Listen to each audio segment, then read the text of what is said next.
Mingea mea Moldovă străluce lacrima curată, cerșind în ochii bunicuței la un colț de drum uitată.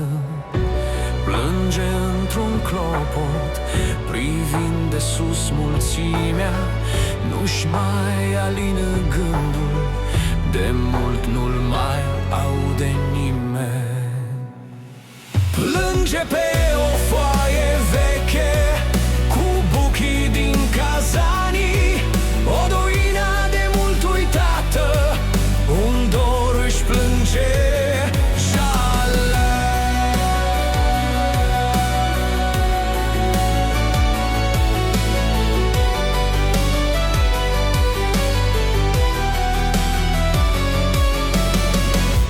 Plânge pe un pat zdrobit, bătut de soartă, sufletul neîmpăcat după ruginita poartă.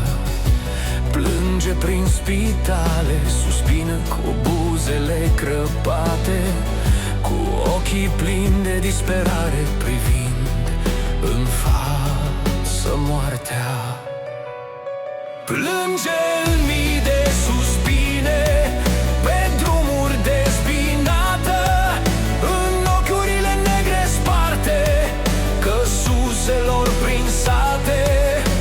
Plânge în suflet dorul, departe la alt hotar, în lacrima de mamă, cu sufletul amar.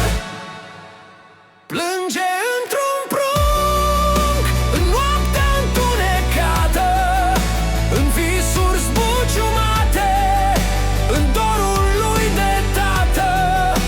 Plânge la ecrane, în valuri de bârfe, în vântul vești proaste, în case de nuiele.